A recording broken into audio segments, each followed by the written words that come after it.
بسم اللہ الرحمن الرحیم۔ حضرت حذیفہ رضی اللہ تعالی عنہ نے فرمایا، دل چار قسم کے ہوتے ہیں۔ ایک وہ دل جس پر پردہ پڑا ہوا ہے، یہ تو کافر کا دل ہے۔ دوسرا، دو منہ والا دل، یہ منافق کا دل ہے۔ تیسرا وہ صاف ستھرا دل ہے جس میں چراغ روشن ہے، یہ مومن کا دل ہے۔ چوتھا وہ دل جس میں نفاق بھی ہے اور ایمان بھی۔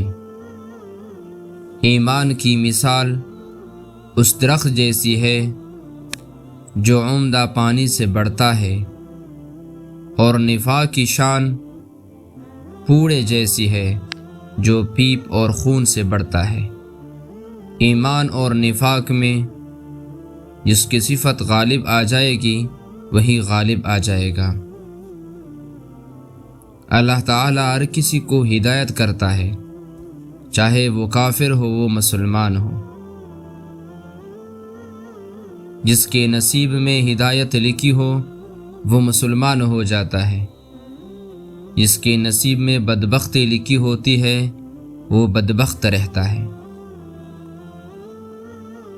اللہ کو راضی کرنے کی کوشش کرو، کیونکہ یہ لمحات بار بار نہیں ملتے۔